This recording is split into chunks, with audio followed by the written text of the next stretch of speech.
सरकारले भदौ 16 गतेदेखि शर्त सहित नियमित उडान सुरु गर्ने भएका छन्। मन्त्री परिषदको बैठकले भदौ 16 गतेदेखि नियमित उडान सुरु गर्ने निर्णय गरेको हो। सरकारका प्रवक्ता एवं सञ्चार र अर्थमन्त्री डाक्टर युवराज खतिवड़ाका अनुसार दैनिक 500 यात्रु नकट्ने गरी संस्कृति पर्यटन तथा नागरिक उड्डयन मन्त्रालयले उडान तालिका बनाउनेछ।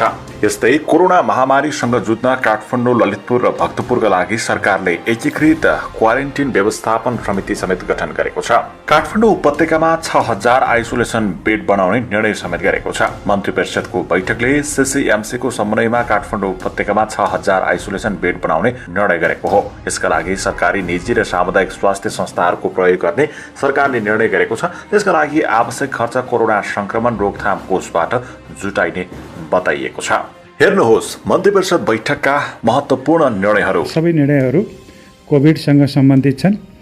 हिजोको मन्त्री परिषदको सिङ्गो बैठक हामीले कोभिड मात्रै विषयमा छलफल गरेर अहिले देखिएको जोखिम, त्यसको शीघ्र न्यूनीकरणको लागि चाल्नुपर्ने कदम र त्यो सँगसँगै अहिलेसम्म भएका हाम्रा प्रयासहरूको समीक्षा र अब कोभिडको सङ्क्रमण जोखिमलाई समाप्त गर्दै जनजीवनलाई सामान्य स्तरमा फर्काउन हामी सबै तिनै तहका सरकार, गैर सरकारी क्षेत्र, निजी क्षेत्र, सामुदायिक क्षेत्र सबैले गर्नुपर्ने कामहरूको बारेमा समीक्षा गरेर अझ बढी समन्वय र अझ बढी सहकार्यको माध्यमबाट अहिले सुरु गरिएका हाम्रा कदमहरू, जसको कारणले हामीले अहिलेसम्मको स्थितिमा जे जति राम्रा कामहरू हुन सकेका छन् त्यसलाई अझ सुदृढ गर्दै अघि बढाउने विषयमा मन्त्री परिषदको सबै बैठकका छलफलहरू यही विषयमा एउटै एजेन्डामा हामीले केन्द्रित गऱ्यौँ र त्यसैको निचोडको रूपमा मन्त्री परिषदबाट निर्णयहरू भएका छन्। त्यसैले यो मन्त्री परिषदले अहिलेको जोखिमलाई गम्भीरतापूर्वक ध्यानमा राखेर एउटा बैठक पूर्ण रूपमा कोभिडकै विषयमा मात्रै छलफल गर्ने र त्यसैको आधारबाट मात्रै हामी ठोस निर्णयमा पुग्ने भनेर डेडिकेटेड रूपमा त्यो बैठक राखेको थियौँ र त्यो बैठकका निर्णयहरू अब म तपाईँहरूलाई सुनाउन गइरहेको छु। कोभिड-19 सङ्क्रमणबाट नेपाली जनताको जीवन रक्षा गर्न नेपाल सरकारले उच्चतम प्राथमिकता दिई लिएको नीति निर्णय र जारी गरेका आदेश तथा व्यवस्थाहरूलाई थप प्रभावकारी रूपमा कार्यान्वयन गर्न नेपाल सरकारका सबै मन्त्रालय, सम्बद्ध निकाय, प्रदेश र स्थानीय तहहरू आफ्नो जिम्मेवारी र कार्यक्षेत्रभित्र अति संवेदनशील भई साधन स्रोतको उच्चतम प्रयोग गर्दै समन्वयात्मक रूपमा परिचालित हुने। अन्तर्राष्ट्रिय सीमावर्ती क्षेत्र, अन्तर्जिल्ला र जिल्लाभित्रको सङ्क्रमणको उच्च जोखिम भएको क्षेत्रभित्रको आवत जावतलाई नियन्त्रण गर्ने, अति आवश्यक अवस्थामा आवत जावत गर्दा अनिवार्य रूपमा मास्क लगाउने, सामाजिक दूरी कायम गर्ने र सेनिटाइजरको प्रयोग वा साबुन पानीले हात धुने लगायतका जनस्वास्थ्यका मापदण्ड, सुरक्षाका मापदण्ड तथा प्रोटोकलहरू अनिवार्य रूपमा पालना गराउने व्यवस्था सम्बन्धित स्थानीय प्रशासनले गर्ने। सोको लागि सम्बन्धित स्थानीय प्रशासनले मोबाइल गस्ती समेत परिचालन गर्ने।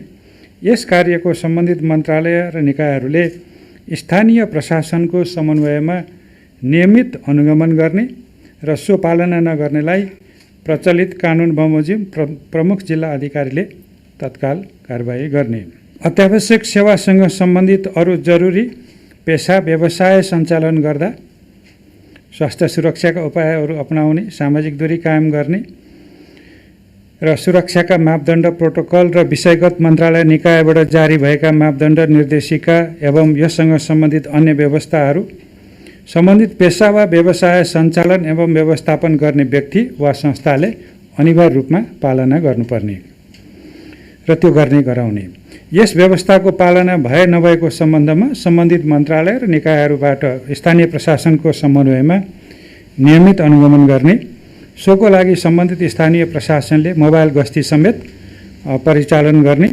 स्वास्थ्य र सुरक्षाका मापदण्ड पालना नगर्नेलाई प्रचलित कानुन बमोजिम प्रमुख जिल्ला अधिकारीले तत्काल कारबाही गर्ने। यो निर्णयको पृष्ठभूमि चाहिँ हामीले व्यवसायहरूलाई कोभिडको सङ्क्रमण जोखिमको बिचमा पनि व्यावसायिक वातावरणलाई केही सहज गरौँ, केही प्राविधिक व्यक्तिहरूको आवागमनलाई सजिलो पारौँ। त्यस्ता व्यक्तिहरू अर्को मुलुकबाट ल्याउनु पर्ने भए पनि प्राविधिक कामको लागि ल्याएर स्वास्थ्य सुरक्षाका मापदण्डहरू पुरा गरेर काम लगाउने र त्यसपछि तत्कालै फिर्ता पठाउने भन्ने निर्णय गरिएको थियो।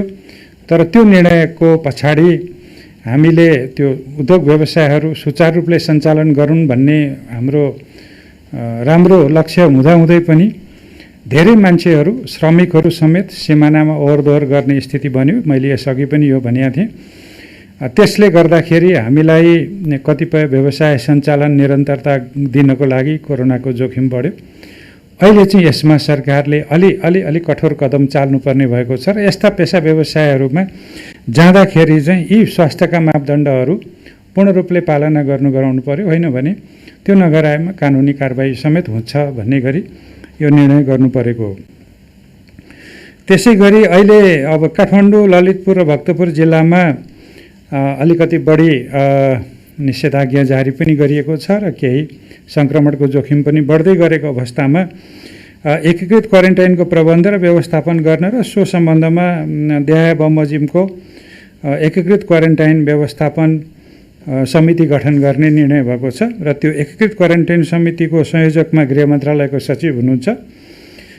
त्यसमा अरू सदस्यहरूमा स्वास्थ्य जनसङ्ख्या मन्त्रालयका कर्मचारी, उच्च तहका, सङ्घीय मामला र सामान्य प्रशासन मन्त्रालयले तोकेको सहसचिव, शहरी विकास तथा भवन निर्माण विभागको महानिर्देशक, काठमाडौँ, ललितपुर र भक्तपुरका प्रमुख जिल्ला अधिकारीहरू, सबै सुरक्षा निकायका उपत्यका हेर्ने राजपत्राङ्कित प्रथम श्रेणीका पदाधिकारीहरू र काठमाडौँ उपत्यका स्थित क्वारेन्टाइन रहने स्थानीय तह प्रमुखले तोकेको प्रतिनिधिहरू, गृह मन्त्रालयको सहसचिव, सदस्य सचिव र अरू सबै सदस्य रहने गरी त्यो एउटा एकीकृत क्वारेन्टाइन व्यवस्थापन समिति गठन गर्ने निर्णय भएको छ। र यो समितिले एकीकृत रूपमा क्वारेन्टाइनको प्रबन्ध र सञ्चालन सम्बन्धमा काठमाडौँ उपत्यकाका 3वटै जिल्लामा जिल्ला कोभिड-19 सङ्कट व्यवस्थापन केन्द्र, जसलाई हामी DCCMC भन्छौँ, त्यो मार्फत सम्बन्धित स्थानीय तहको समन्वयमा देहाय बमोजिमको काम गर्ने भनेर पनि तोकिएको छ। त्यसमा पहिलो काम क्वारेन्टाइन स्थलको पहिचान, सञ्चालन र व्यवस्थापन गर्ने, त्यसै गरी क्वारेन्टाइन स्थलको निर्माण, मर्मत लगायतका अत्यावश्यक कार्य शहरी विकास तथा भवन निर्माण विभाग मार्फत गर्ने, एकीकृत क्वारेन्टाइनको सुरक्षा व्यवस्थापन नेपाली सेनाले गर्ने, क्वारेन्टाइन सञ्चालन गर्दा स्वास्थ्य तथा जनसङ्ख्या मन्त्रालयले तोकेको मापदण्डको पालना गर्ने गराउने, काठमाडौँ उपत्यकाका एकीकृत क्वारेन्टाइनको अनुगमन गर्ने। त्यसै गरी यही कमिटीले वैदेशिक रोजगार कल्याणकारी कोषको खर्चमा उद्धार उडानबाट आउने व्यक्तिहरूलाई एकीकृत क्वारेन्टाइनमा राख्ने र क्वारेन्टाइनमा रहँदाको खर्च वैदेशिक रोजगार कल्याणकारी कोषबाट जिल्ला कोभिड-19 सङ्कट व्यवस्थापन केन्द्रको सिफारिसमा क्वारेन्टाइन रहेको स्थानीय तहलाई उपलब्ध गराउने निर्णय पनि भएको छ। र त्यसै गरी वैदेशिक रोजगार कल्याणकारी कोषको खर्चमा उद्धार भएका बाहेक एकीकृत क्वारेन्टाइनमा बस्ने अन्यको हकमा क्वारेन्टाइनमा रहँदाको खर्च बापतको रकम जिल्ला कोभिड-19 सङ्कट व्यवस्थापन केन्द्रको सिफारिसमा क्वारेन्टाइनमा रहेका स्थानीय तहलाई कोरोना सङ्क्रमण रोकथाम नियन्त्रण र उपचार कोषबाट उपलब्ध गराउने व्यवस्था मिलाउने, वैदेशिक रोजगार कल्याणकारी कोषको खर्चमा उद्धार भएका बाहेक एकीकृत क्वारेन्टाइनमा बस्ने अन्यको हकमा क्वारेन्टाइनमा रहँदाको खर्च बापतको रकम जिल्ला कोभिड-19 सङ्क्रमण व्यवस्थापन केन्द्रको सिफारिसमा क्वारेन्टाइनमा रहेका स्थानीय तहको कोरोना सङ्क्रमण रोकथाम केन्द्र उपचार कोषबाट उपलब्ध गराउने व्यवस्था मिलाउने,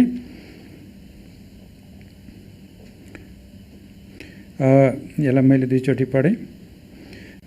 त्यसपछि वैदेशिक रोजगार कल्याणकारी कोषको खर्चमा उद्धार भएका बाहेक एकीकृत क्वारेन्टाइनमा बस्ने अन्यको हकमा क्वारेन्टाइनमा रहँदाको खर्च बापतको रकम कोभिड-19 सङ्कट व्यवस्थापन केन्द्रको सिफारिसमा क्वारेन्टाइनमा रहेका स्वास्थ्य स्थानीय तहलाई कोरोना सङ्क्रमण रोकथाम नियन्त्रण तथा उपचार कोषबाट उपलब्ध गराउने व्यवस्था मिलाउने भन्ने यो निर्णय हो। यो खास गरी उद्धार गर्नुपर्नेहरूको हकमा हो। अरूको हकमा फेरि यस्ता खर्चहरू धेरै खर्चहरू त्यसरी आउने व्यक्तिहरू आफैले बेहोर्नुपर्ने पनि व्यवस्था भएको छ। यसमा स्पष्ट गरिएको मात्रै हो यो। त्यसैलाई मैले चाहिँ थप पछि स्पष्ट गर्नेछु। अर्को निर्णय भनेको स्वास्थ्य तथा जनसङ्ख्या मन्त्रालयले काठमाडौँ उपत्यकामा रहेका सरकारी अस्पताल, आवश्यकता अनुसार अन्य निजी सामुदायिक एवं शिक्षण अस्पताल र स्वास्थ्य प्रतिष्ठान समेतलाई प्रयोगमा ल्याई हाललाई कम्तीमा 6000 आइसोलेसन बेडको प्रबन्ध गर्ने, आवश्यकता अनुसार यसमा थप व्यवस्था गर्दै जाने, काठमाडौँ उपत्यका बाहेक अन्य जिल्लामा प्रदेश मुख्यमन्त्री तथा मन्त्री परिषदको कार्यालयले सङ्क्रमण जोखिमको विश्लेषणको आधारमा आइसोलेसन बेडको प्रबन्ध गर्ने। यसका लागि प्रदेश कोभिड-19 सङ्कट व्यवस्थापन केन्द्र र जिल्ला कोभिड-19 सङ्कट व्यवस्थापन केन्द्रले आवश्यक समन्वय गर्ने। आइसोलेसन बेडको व्यवस्था र सञ्चालनको लागि आवश्यक बजेट प्रदेश कोरोना सङ्क्रमण रोकथाम नियन्त्रण उपचार कोषबाट उपलब्ध गराउने। आइसोलेसन स्थलको सुरक्षा प्रबन्ध नेपाली सेनाले गर्ने। लक्षण नभएका वा सामान्य लक्षण मात्र भई आफ्नै घर वा अपार्टमेन्टमा बस्न चाहने व्यक्तिहरूलाई स्वास्थ्य प्रोटोकल पालना हुने सुनिश्चित गरी होम आइसोलेसनमा बस्न स्वास्थ्य तथा जनसङ्ख्या मन्त्रालयले तोकेको स्वास्थ्य संस्था वा इकाइले अनुमति दिने र सोको जानकारी सम्बन्धित स्थानीय तहलाई दिने। होम आइसोलेसनको अनुगमन स्वास्थ्य तथा जनसङ्ख्या मन्त्रालयले तोकेको मापदण्ड बमोजिम स्वास्थ्य कर्मी परिचालन गरी स्थानीय तहले गर्ने। होम आइसोलेसनमा बस्ने अवस्था नरहेमा त्यस्ता व्यक्तिलाई आइसोलेसन सेन्टरमा राख्ने र लक्षण भएका सङ्क्रमित व्यक्तिलाई मात्र कोभिड अस्पतालमा उपचार गर्ने व्यवस्था मिलाउने। आइसोलेसन सेन्टर सञ्चालन गर्दा स्वास्थ्य तथा जनसङ्ख्या मन्त्रालयले तोकेको मापदण्ड पालना गराउने। यो निर्णयको पछाडिको विषय चाहिँ के हो भने अहिले हामीले PCR पोजिटिभ देखिने बित्तिकै कतिपय व्यक्तिहरू जो हस्पिटलमै बस्न आवश्यक छैन र उहाँहरू हस्पिटलमा भन्दा होम क्वारेन्टाइन र होम आइसोलेसनमा बसेर छिटो रिकभर हुने सम्भावना बढी छ भनेर प्राविधिक रूपमा डाक्टरहरूले पनि भनिरहनु भएको छ। त्यस्तो अवस्थामा भोलि सङ्क्रमित र अस्पतालमै भर्ना हुनुपर्ने केसहरू बढ्दै गयो र त्यहाँ अस्पतालमा बेडहरूको कोठाहरूको अभाव हुने भयो भने त्यस्तो अवस्थामा हामीले त्यो चाहिँ लक्षण नदेखिएका तर PCR-मा पोजिटिभ आएका र त्यो चाहिँ अस्पताल बस्नु नपर्नेहरूलाई चाहिँ फेरि छुट्टै प्रबन्ध गरेर बस्ने र अस्पतालमा चाहिँ उपचारै गर्नुपर्ने अवस्थामा मात्रै लिएर जाने गरी यो निर्णय गरिएको हो। त्यसपछि कोभिड-19 को सघन उपचारको लागि आवश्यक आइसियुका इक्विपमेन्टहरू, भेन्टिलेटर, अक्सिजन लगायतका औषधि उपकरण, सामग्री तथा जनशक्तिको आवश्यक प्रबन्ध स्वास्थ्य तथा जनसङ्ख्या मन्त्रालयले मिलाउने। यस कार्यको लागि आवश्यकता अनुसार प्रदेश र स्थानीय तहसँग समन्वय गर्ने। कोभिड-19 को लक्षण भएका अस्पताल भर्ना गरी उपचार गर्नुपर्ने अवस्थाका बिरामीहरूको उपचारका लागि स्वास्थ्य तथा जनसङ्ख्या मन्त्रालयले आवश्यकता अनुसार सरकारी र सार्वजनिक अस्पतालको अतिरिक्त जुनसुकै स्वास्थ्य प्रतिष्ठानहरू, निजी शिक्षण अस्पताल, निजी अस्पताल, सहकारी अस्पताल, गैर नाफामूलक सामुदायिक अस्पतालहरूबाट समेत सेवा सञ्चालन गराउने। यसका लागि आवश्यक पर्ने सरकारी, सार्वजनिक वा निजी क्षेत्रका स्वास्थ्य जनशक्ति परिचालन गर्ने। आवश्यकता अनुसार कुनै पनि अस्पताललाई कोभिड-19 को मात्र उपचार गर्ने गरी अस्पताल तोक्ने। यसका लागि शिक्षा, विज्ञान तथा प्रविधि मन्त्रालयले आवश्यक सहयोग गर्ने। यस कार्यमा असहयोग वा बाधा विरोध गर्ने जोसुकैलाई पनि कानुन बमोजिम कारबाही गर्ने। यसको विषयवस्तु त बुझिहाल्नुभयो होला। अहिले हामी एउटा ठुलो महामारीको अवस्थामा छौँ। त्यो अवस्थामा सरकार, के निजी क्षेत्र, के सामुदायिक क्षेत्र, स्वास्थ्य सेवाका सबै हाम्रा व्यवस्थाहरू, सबै संयन्त्रहरू, सबै सेवा उपलब्ध भएका क्षेत्रहरू परिचालित गर्नुपर्नेछ अब यसमा सुविधाको उपचार मात्रै गर्ने र असुविधाको उपचार गर्ने छुट हामीलाई छैन। यसलाई हामीले यो कोरोनाको बिरामी यो म हेर्दिनँ, यो अरू यो चाहिँ म हेर्छु, पिसिआर चाहिँ म गर्छु या अर्को काम चाहिँ म गर्दिनँ, यसरी हामी गयो भने मलाई लाग्छ हामीले यो जुन सबैले जुटेर अहिलेको कोरोनाको सङ्क्रमणलाई न्यूनीकरण गर्ने र बिरामीहरूलाई उपचार गरेर निको पार्ने हाम्रो जुन लक्ष्य हो त्यो पुरा हुँदैन। त्यसो हुनाले सरकारी, सामुदायिक, निजी, सहकारी सबै प्रकारका स्वास्थ्य सेवा दिने संस्थाहरूको यसमा समान जिम्मेवारी र समान जवाफदेहिता हुन्छ। त्यसको लागि केही स्वास्थ्यका मापदण्डहरू, आवश्यकता परे केही निजी क्षेत्रका र सामुदायिक क्षेत्रका स्वास्थ्य प्रतिष्ठानहरूलाई कोरोना डेडिकेटेड हस्पिटलको रूपमा त्यसमा मात्रै बिरामी लिने गरी परिचालन गर्न सकिन्छ र यसो गरिसकेपछि त्यसलाई पालना गर्ने काम चाहिँ सबै स्वास्थ्य संस्थाको हुनेछ। यसलाई चाहिँ आदेशको अङ्गको रूपमा बुझ्नुपर्छ भन्ने अभिप्रायले यो निर्णय गरिएको। यसले गर्दाखेरि अस्पतालै पछि बिरामी धाइरहनु पर्ने र चाहिँ त्यहाँ कुनै पनि अस्पतालले सहजै बिरामीलाई भर्ना नगर्ने र चाहिँ खालि टेस्टहरू गर्ने र अर्को अस्पतालमा रिफर गर्ने कुराहरूले बिरामीहरूलाई धेरै मर्का पर्यो र कतिपयले उपचार गर्न नपाएको पनि जोखिम र त्यो चाहिँ गुनासो हामीले सुनेका छौँ। त्यसलाई व्यवस्थित गर्न यो निर्णय गरिएको हो। अब यसैसँग सम्बन्धित, कोरोनासँग सम्बन्धित अरू केही निर्णयहरू म सुनाउन गइरहेको छु। खास गरी कोरोना सङ्क्रमित व्यक्ति समूह, समुदाय, क्षेत्र र स्थानमा यो आरटीपीसीआर परीक्षणको कार्यलाई थप प्रभावकारी बनाउने। अहिले उल्लेख्य मात्रामा पीसीआर हुँदैछ। हामी दिनमा एउटा दुईटाबाट सयौँ हुँदै अहिले हामी 500 भन्दा बढी, 1000 भन्दा बढी, 1300 सम्म हामी परीक्षण गर्न सक्ने भएका छौँ।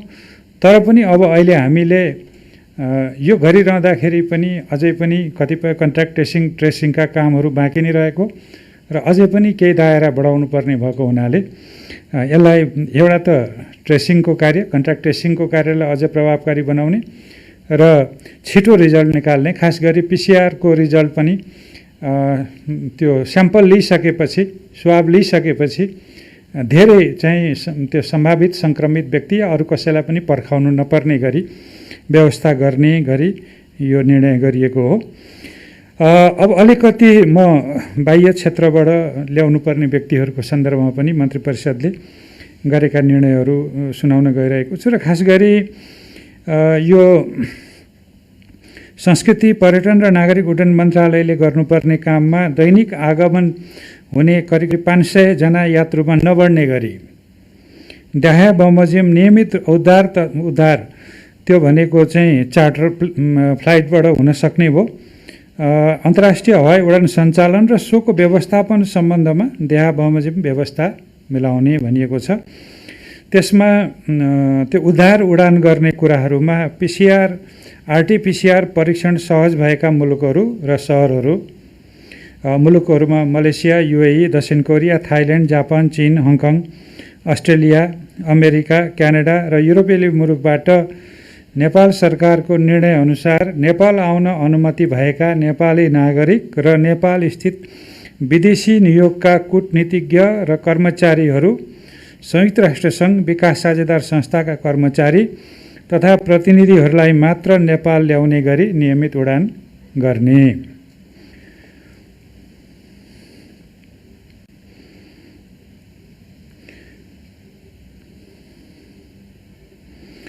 आरटीपीसीआर परीक्षण सहज नभएका मुलुकहरू जस्तै साउदी अरब, कुवेत, कतार र अन्य मुलुकहरूबाट नियमित उडानबाट यात्रुहरू ल्याउन नपाउने। त्यस्ता मुलुक र नियमित उडानका लागि अनुमति नभएका श्रमिक रहेका मुलुकहरूबाट सम्बन्धित नेपाली कूटनीतिक नियोगबाट सिफारिस भएको नामावली बमोजिमका यात्रुका लागि चार्टर उडान गर्न सकिने। तर नियमित उडानबाट हामी पीसीआर टेस्ट भएका र नभएका व्यक्तिहरूलाई मिक्सअप गरेर ल्याउँदा जोखिम बढ्ने कुराहरू भएको हुनाले त्यो त्यसरी छुट्याउन खोजिएको हो।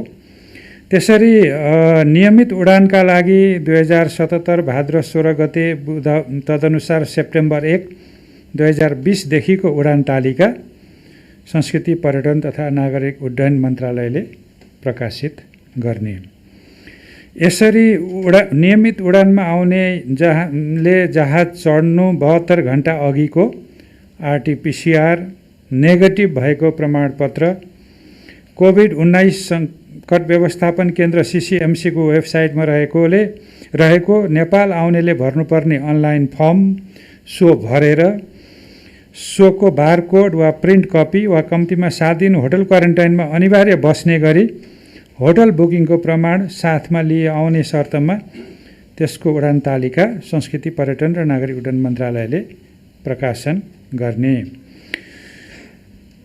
RT-PCR नेगेटिभ भएको प्रमाणपत्र भएका यात्रु सबैलाई दर्ता र स्वास्थ्य परीक्षणको कार्य सकिएपछि कम्तीमा 14 दिन होम क्वारेन्टाइनमा बस्ने लिखित प्रतिबद्धता सहित जान दिने र त्यसको अनुगमन स्थानीय तहले गर्ने।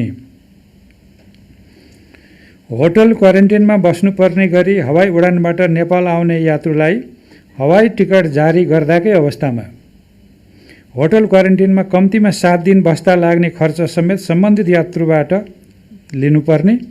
यसरी उठाइएको होटल क्वारेन्टाइन बापतको रकम सम्बन्धित होटललाई भुक्तानी गर्ने दायित्व सम्बन्धित एयरलाइन्सको हुने।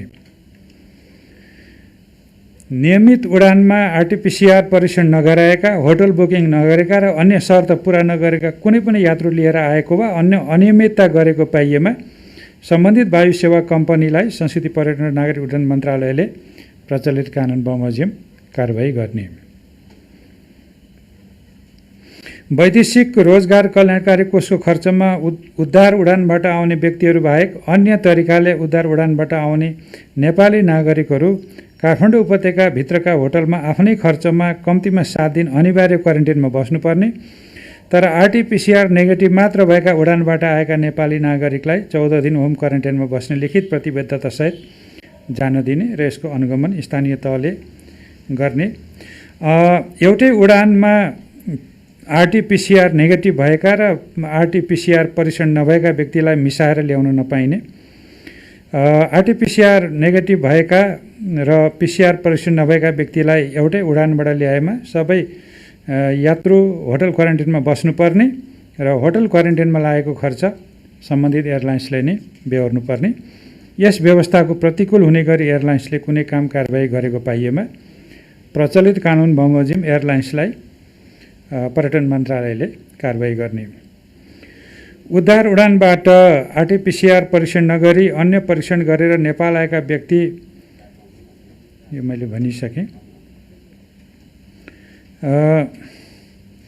जिल्ला कोभिड-19 सङ्कट व्यवस्थापन केन्द्रबाट होटल क्वारेन्टाइनको लागि सूचीकृत होटलहरूको विवरण संस्कृति पर्यटन र नागरिक उड्डयन मन्त्रालय, परराष्ट्र मन्त्रालय, नेपाल नागरिक उड्डयन प्राधिकरण र कोभिड-19 सङ्कट व्यवस्थापन केन्द्रको वेबसाइटमा सार्वजनिक गर्ने र विदेश स्थित सबै नेपाली नियोगहरू तथा सम्बन्धित सबै वायु सेवाहरूलाई जानकारी गराउने।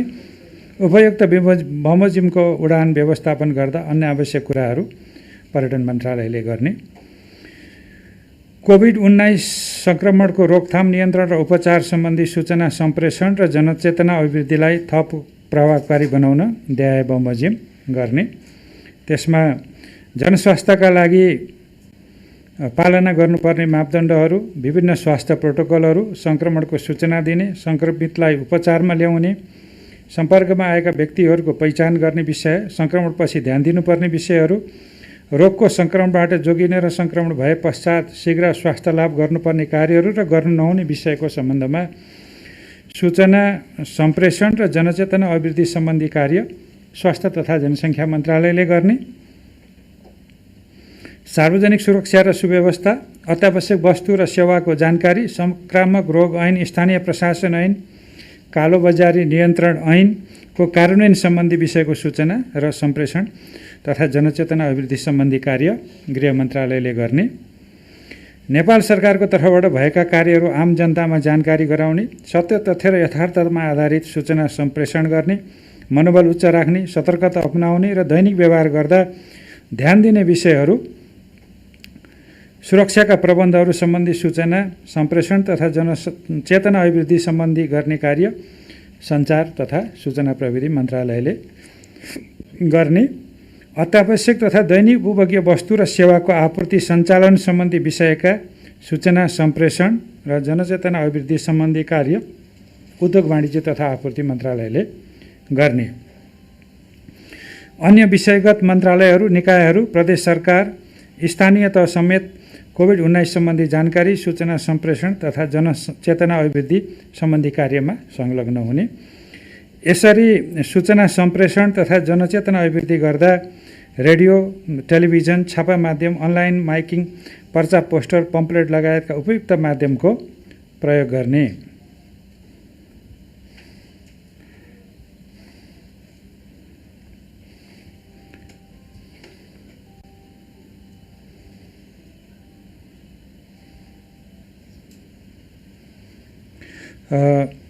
हिजोको मन्त्री परिषदका दुईटा बैठकहरूका निर्णयहरूमा एउटा दुःखद निधनको प्रति संवेदनाको, बाढी पहिरो पीडित परिवारलाई उद्धार हात र चाहिँ मृतक परिवारप्रति श्रद्धाञ्जलीको र त्यसपछि कोभिड सम्बन्धी सरकारले गरेका थप निर्णयहरू र पहिले गरेका निर्णयहरूलाई थप स्पष्ट र थप बुझ्नलाई सजिलो हुने गरी गरिएका व्याख्याहरू, त्यो समेतको निर्णयहरू मैले यहाँहरूलाई सार्वजनिक गरेँ। यहाँहरूसँग केही जिज्ञासाहरू छन् भने राख्न सक्नुहुनेछ। नमस्कार, म देवी सापकोटा, नेपाल टेलिभिजन समाचारबाट। मन्त्रीज्यूले आज मात्रै विश्व ब्याङ्क दक्षिण एसिया क्षेत्रका उपाध्यक्षसँग भिडियो कन्फरेन्सबाट छलफल गर्नुभएको छ। नेपालमा यहाँले नै बताउनुभयो भर्खरै कि यो अवस्थामा अब कोभिडको असर अर्थतन्त्रदेखि लिएर जनजीवनमा परेको छ र सँगसँगै विश्व नै अहिले कोरोना अथवा कोभिड-19बाट सङ्क्रमित छ। यो परिस्थितिमा, यो अवस्थामा नेपालको अर्थतन्त्रलाई अगाडि बढाउन, नेपालको जनस्वास्थ्यलाई आवश्यक सहयोग लिनको लागि के कस्ता आश्वासनहरू अथवा के कस्ता कुराहरू भए जानकारी पाऊँ? धन्यवाद। धन्यवाद। म अरू प्रश्न छन् भने पछि ल्याउँला, अलि लामो प्रश्न जवाफ हुन्छ। पहिलो कुरा त विश्व ब्याङ्कले हाम्रो विश्वव्यापी महामारीको रूपमा कोभिडको सङ्क्रमण बढ्न थालेपछि नेपाललाई पनि ऱ्यापिड रेस्पोन्सको रूपमा अथवा तत्कालीन सहयोगको रूपमा यो स्वास्थ्य सङ्क्रमण रोक्ने सम्बन्धमा र आर्थिक उत्थान सम्बन्धमा सपोर्ट गरेको छ, सहायता दिएको छ बजेट सपोर्टकै रूपमा।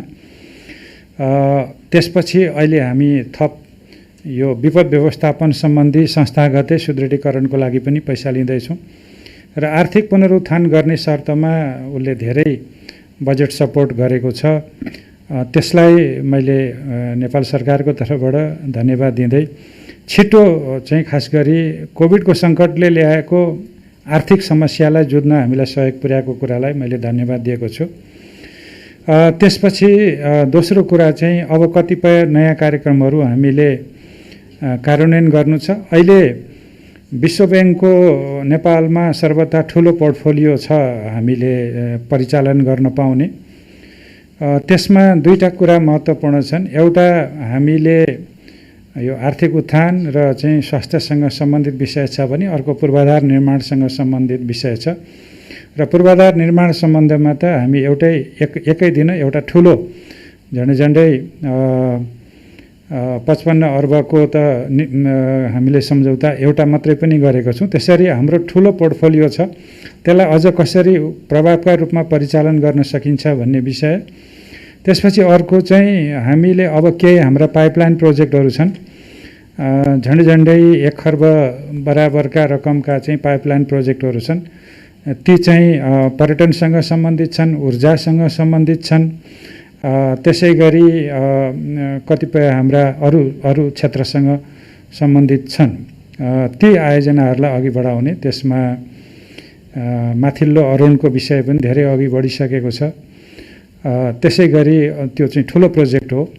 यस्तै अरू कतिपय प्रोजेक्टहरूको पनि बारेमा हामीले छिटो अब प्रक्रिया अघि बढाउने कुरा भएको छ। मौद्रिक वित्तीय क्षेत्रको सुधारको सन्दर्भमा पनि बजेट सपोर्ट दिने थप कुराहरू भएको छ। त्यसलाई पनि हामीले छिटै एउटा निर्णयमा पुर्याउनु छ र यी विषयमा अघिल्लो वर्ष नेपालले सबैभन्दा राम्रो विश्व ब्याङ्कको सहयोग खर्च गर्नेमा सर्वथा राम्रो रिजल्ट निकालेको छ। त्यसमा विश्व ब्याङ्कले नेपाललाई बधाई दिएको छ र दक्षिण एसियाली धेरै मुलुकहरूमा हाम्रो पोर्टफोलियो पर्फर्मेन्स भन्छ प्रतिबद्ध भएको स्रोतको अधिकतम र राम्रो परिचालन गर्ने कुरामा हामी सफल भएका छौँ र हाम्रा धेरै परियोजनामध्ये चाहिँ कहिलेकाहीँ केही समस्यामा पनि पर्ने गर्छन्, जसलाई हामी प्रब्लम प्रोजेक्ट भन्छौँ।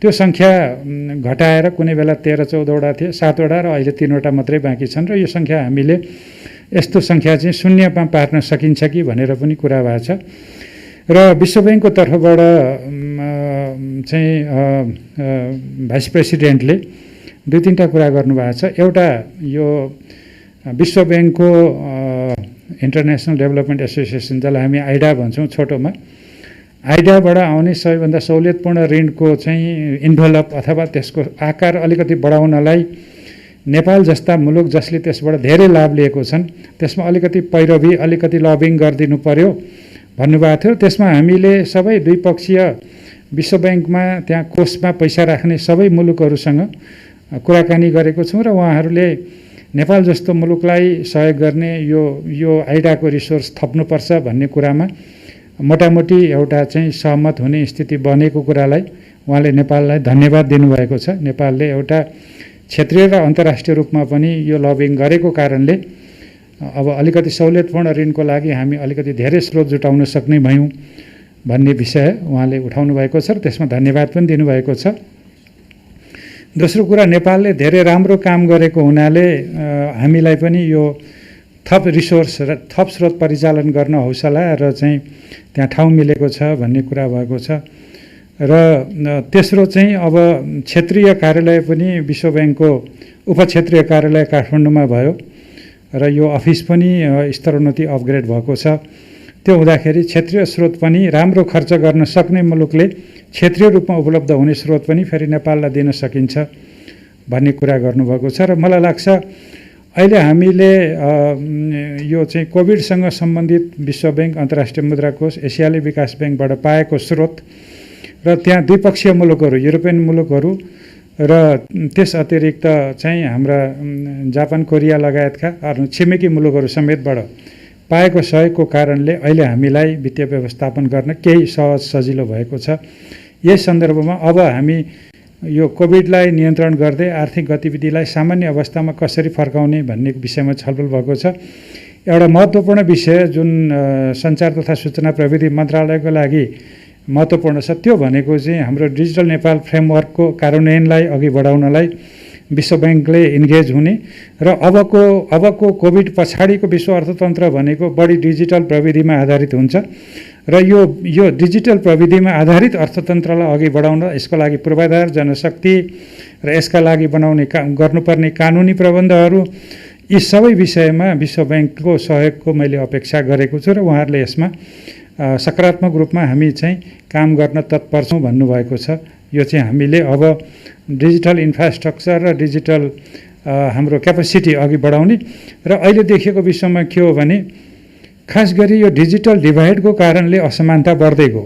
अब यो कोभिड पछाडिको सिनारियोमा जब विश्वको अर्थतन्त्र चाहिँ डिजिटल हुन थाल्छ त्यो बेला यो डिजिटल इकोनोमीमा पहुँच नहुने, डिजिटल सर्भिसमा एक्सेस नहुने, डिजिटल्ली इलिटरेट हुने व्यक्तिहरू चाहिँ झन् पछि पर्छन् र असमानता बढ्न सक्छ। त्यसो भएको हुनाले यो हुन नदिनलाई अहिलेको नयाँ हामी न्यू नर्मल भन्छौँ, नयाँ सामान्य अवस्थामा फर्किँदा पनि हिजोको भन्दा त्यो फरक हुन्छ र त्यो digital society, digital economy, digital गभर्नेन्सको कुरामा वर्ल्ड ब्याङ्कको सहयोग, यो चाहिँ डिजिटल नेपाल फ्रेमवर्क जुन हामीले यहाँ कार्यान्वयनमा ल्याइसकेका छौँ त्यसलाई सहयोग पुर्याउने गरी विश्व ब्याङ्कको सहयोगको हामीले अपेक्षा गरेका छौँ। त्यसमा उहाँहरू सकारात्मक हुनुभएको छ।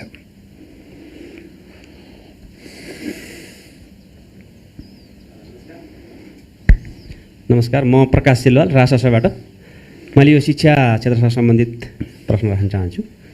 जस्तो यो कोभिडको कारणले यो विद्यालय तहको शैक्षिक सत्र जुन वैशाखमा सुरु हुनुपर्ने अहिलेसम्म औपचारिकमा सुरु हुन सकेका छैन, त्यो बाध्यता सबैले बुझेका छन्। तर यो जुन वैकल्पिक प्रणालीको सिकाइको निरन्तरता भइरहेको छ, त्यसलाई चाहिँ शैक्षिक सत्रको रूपमा मान्यता सरकारबाट नदिएको हुनाले, अहिलेसम्म नदिएको हुनाले दिने कार्य पनि भएको छ, तर त्यो ढिलाइ भएको हुनाले चाहिँ यो शैक्षिक सत्र चाहिँ खेर जाने चिन्ता पनि भइरहेको छ। त्यसको लागि चाहिँ के तयारी भएको छ? धन्यवाद। यसमा चाहिँ छोटोमा भनौँ, यो अब अहिले अनलाइन एजुकेसनलाई विश्वले कुनै न कुनै रूपमा स्वीकारेकै छ।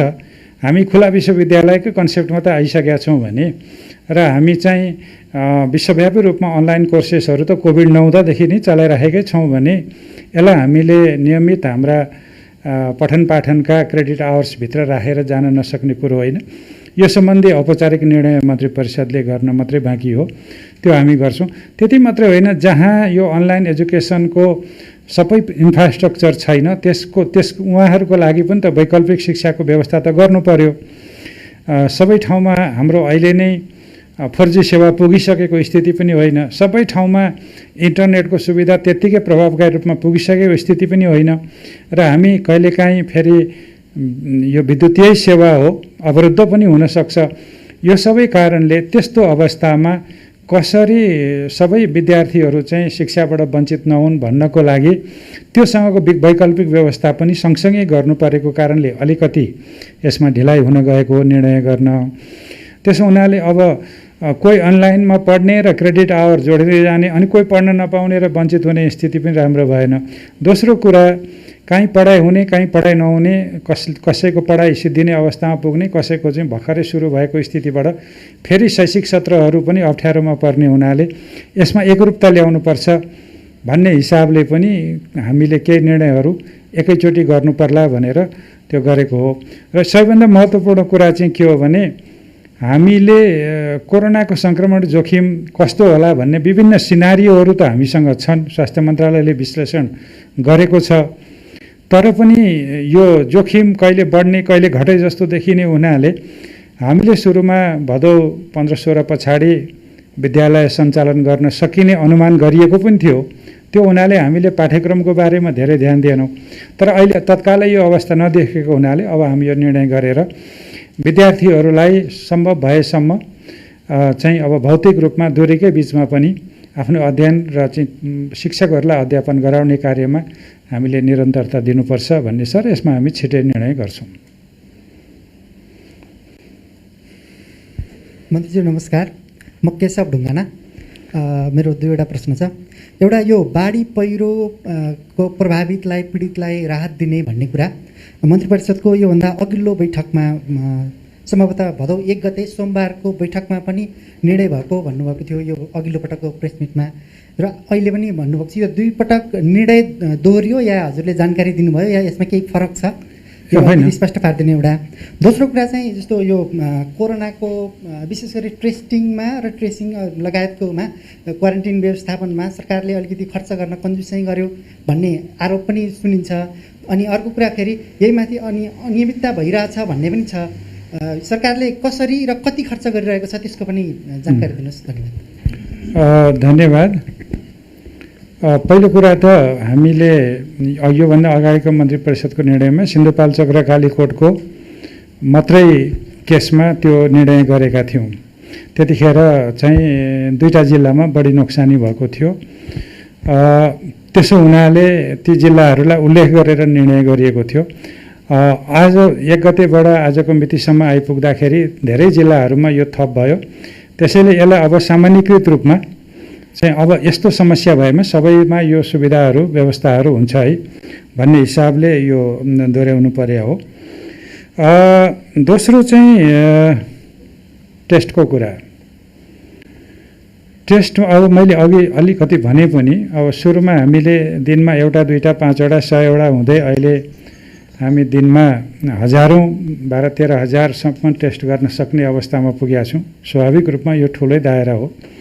तर हामीले एउटा कुरा के बुझ्नुपर्छ भने टेस्टको दायरा त बढाउनु पर्यो नि, तर हामीले आफू भौतिक रूपमा हाम्रो दूरी कायम गरेनौँ भने सङ्क्रमण पनि बढाउँदै जाने अनि टेस्ट पनि बढाउँदै जाने र एउटा टेस्टमा घटीमा 5,000 अब अहिले त तोकिएकै छ दर रेटहरू 5,000 तपाईँको चाहिँ अवस्था हेरेर कतिचोटि दोहोऱ्याउनु पर्छ, कति टाढा गएर स्वाब कलेक्सन गर्नुपर्छ।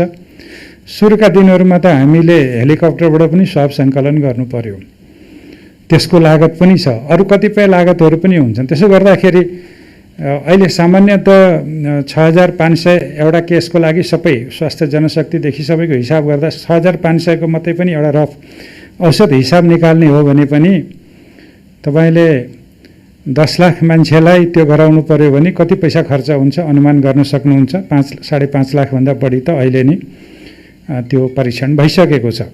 त्यसो हुनाले यो परीक्षणमा खर्च हुन्छ भन्ने कुरा होइन, यो त स्वास्थ्य जोखिम हाम्रो पहिलो प्राथमिकता हो, त्यसलाई हामीले निराकरण गर्नैपर्छ। त्यसमा टेस्ट पनि बढाउनुपर्छ।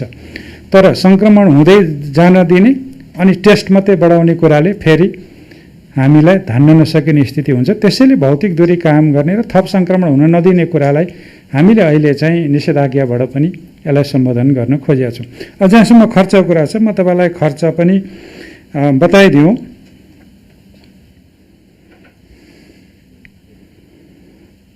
यो कोभिडसँग सम्बन्धित मैले चैत फागुन अन्तिम या चैतदेखिका यताका खर्चहरू जो मैले चाहिँ साउनभरिसम्मको पनि तपाईँलाई बताइदिनु आवश्यक ठाने र यो मौका पनि दिनुभयो, त्यसको लागि धन्यवाद। यसमा सङ्घीय सञ्चित कोषबाट व्यवस्थापन गरेको रकम यो रकम हो 5,85 करोड।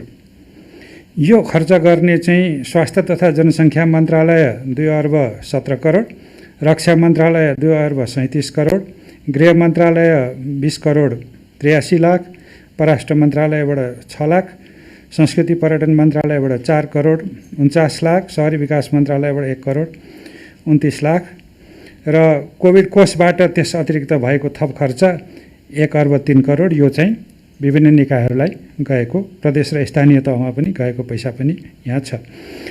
अब प्रदेशबाट भएको रकम, प्रदेश सरकारहरूबाट जम्मा 1,49 करोड 70 लाख, झन्डै 1.5 अर्ब खर्च भएको छ।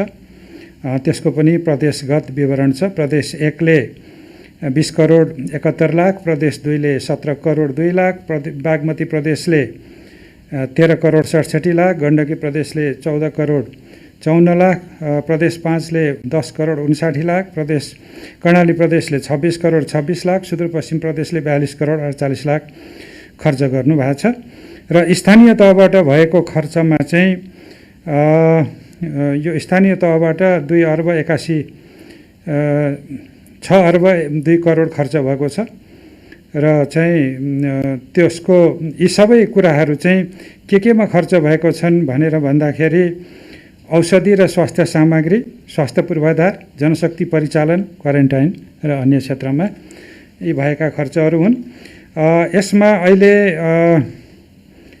यो नेपाल सरकारले खोलेको कोरोना सङ्क्रमण रोकथाम तथा नियन्त्रण कोषमा करिब 2 अर्ब 75 करोड जति रकम जम्मा भएको छ र त्यसमध्ये करिब 1 अर्ब 50 करोड प्लसमा खर्च भएको छ। यो दैनिक रूपमा बढ्दै जाँदैछ, त्यसकारण यो मैले केही दिन अगाडिको तथ्याङ्क तपाईँहरूलाई भनेको छु। र अहिले पछिल्लो चरणमा ब्याङ्क वित्तीय संस्थाहरूले आफ्नो संस्थागत सामाजिक उत्तरदायित्वको खर्च नभएको रकम कोरोना कोषमा जम्मा गरिदिनुहोस् भन्दा हाम्रो त्यो आग्रहलाई स्वीकार गरेर यो कोषमा रकम जम्मा गरिदिनु भएको छ, जसले गर्दाखेरि अलिकति कोषको आकार पनि बढ्दैछ र अब सङ्क्रमणको जोखिम बढ्दै जाँदा र थप हामीले पूर्वाधारहरू तयार गर्नु पर्दै जाँदाखेरि अब सामान्यतः यो स्वास्थ्य उपचार या क्वारेन्टाइन व्यवस्थापन या उपकरण खरिदमा मात्रै होइन, केही स्वास्थ्यका पूर्वाधारहरू पनि डेडिकेटेड हस्पिटल भन्यो भन्ने बित्तिकै डेडिकेटेड आइसोलेसनमा रहने चाहिँ आइसियुहरू, भेन्टिलेटरहरूको प्रबन्ध भन्ने बित्तिकै केही भौतिक पूर्वाधारहरू पनि थप्नुपर्ने कुराहरू छन्। यसमा हामी सङ्घका अस्पतालहरू, प्रादेशिक अस्पतालहरू र स्थानीय तहबाट सञ्चालित कतिपय स्वास्थ्य संस्थाहरूलाई पनि पूर्वाधारमा पनि सहयोग गरिरहेको छौँ र यो खर्च चाहिँ अलिकति पूर्वाधार विकासमा पनि भएको छ। यति कुरा मैले यो उपचारको सन्दर्भमा भने। नमस्कार, म दीपक श्रेष्ठ, गोर्खापत्र दैनिकबाट। यो सुरुदेखि नै सुरुको बन्दाबन्दीदेखि नै यो अत्यावश्यक वस्तुहरूको जुन ढुवानी छ, मित्र राष्ट्रबाट आउने ढुवानी आयातहरू, त्यो सामान्य निर्वाध रूपमा आइरहेकै हो। तर अहिले पछि चरणमा चाहिँ यो स्थानीय तहले पनि निषेधाज्ञा जारी गरिसकेपछि अवस्थामा चाहिँ अलिकति समस्याहरू आइरहेछ भन्ने व्यवसायहरूबाट गुनासो आइरहेछ। अझै पनि धेरै गाडीहरू चाहिँ रोकिएको छ भन्ने कुरा आइरहेछ। खास किन यसरी सहज रूपमा हुन सकिरहेको छैन? अब हेर्नुहोस्, यो निषेधाज्ञा र सहज सबै कुराको सहजता भन्ने कुरा त 100% मिल्दैन। हामीले निषेधाज्ञा जारी गर्दाखेरि, स्थानीय तह मार्फत जारी गर्दाखेरि भनिएको कुरा के हो भने अत्यावश्यक वस्तु र सेवाहरू निरन्तरता पाउनुपर्छ। अब यो लकडाउन नभए पनि निषेधाज्ञा जारी भएको अवस्थामा ढुवानीकर्ताहरूले पालना गर्नुपर्ने मापदण्डहरू, नियमहरू पालना गर्नुपर्ने हो। अहिले भएको हिजोको समस्या भनेको चाहिँ यो ट्रान्जिटमा भएको समस्या हो। गाडीहरू हिँडिसक्यो, हामीले निर्णय गऱ्यौँ र उहाँहरू बाटोमा आउनुभयो। त्यसो हुनाले अलिकति हामीले त्यसलाई अब आदेश छ अति आवश्यक वस्तुहरू मात्रै छोड्नुपर्ने, सामानहरू अरू प्रकारको पनि आएको छ, त्यसको व्यवस्थापन गर्नुपर्ने एउटा कुरो छ। अब चाहिँ के हो भने भन्सार बिन्दुबाटै अति आवश्यक वस्तु बाहेक अरू वस्तुहरू जाँचपास गरेर कमसेकम काठमाडौँ जाने वस्तुहरूलाई चाहिँ त्यहीँबाटै, यो चाहिँ काठमाडौँमा उपत्यकामा चाहिँ निषेधाज्ञा रहन्जेल तपाईँहरू चाहिँ त्यहाँ चलान नगर्नुहोस् है भनेर त्यो व्यवस्था मिलाउन थालिएको छ। अनि काठमाडौँ बाहिर चाहिँ जहाँ निषेधाज्ञा जारी छैन त्यहाँ चाहिँ फेरि उहाँहरूले त्यो लिएर जान सक्ने हुनुभयो। एउटा विषय यो छ। दोस्रो विषय चाहिँ व्यावसायिक क्षेत्रलाई जहाँ निषेधाज्ञा जारी गरेको छ केही कठिन हुन्छ। व्यक्तिहरू सेवा हामीले खोलिदिए पनि व्यक्तिहरूको आवागमनमा केही समस्या हुन्छ, तर यी समस्याहरू हल हुँदै जान्छन्। हिजो पासको समस्या अलिक बढी देखियो बजारमा अथवा सडकमा। केही संस्थाहरूका पासहरूलाई, परिचय पत्रलाई स्वीकार गरिएन। आज त्यो स्थिति छैन। त्यसो हुँदा जब यसमा कार्यान्वयनमा, हाम्रा आदेशहरू कार्यान्वयनमा समस्या आउँदै जान्छन्, ती समस्यालाई हामीले तदनुरूप रूपमा हल गर्छौँ।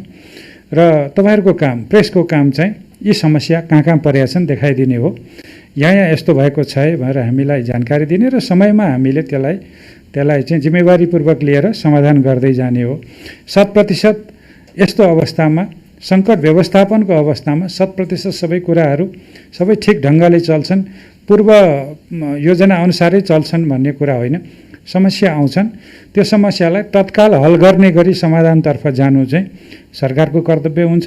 त्यसमा जानकारी दिने र पृष्ठपोषण दिने काम सञ्चार माध्यमको हुन्छ। त्यो काम तपाईँहरूले गरिदिनु हो भने हामी समाधान गर्दै जान्छौँ। अबका दिनहरूमा क्रमशः यी समस्या हल हुँदै जान्छन्। र खास गरी सीमावर्ती क्षेत्रमा अलि धेरै गाडीहरूको लाइन हुनुको कारण चाहिँ एउटा उतातिर चाहिँ निषेधाज्ञा छैन, अनि सवारी साधनहरू, यो ढुवानीका साधनहरू आउने नै भए, यता आएपछि हाम्रा कानुनहरूको कारणले गर्दाखेरि बिचमा अलिकति यो सञ्चारको पनि समस्या भएको हो, संवादको। यो कुरा अब हल हुँदै जान्छन्। हामी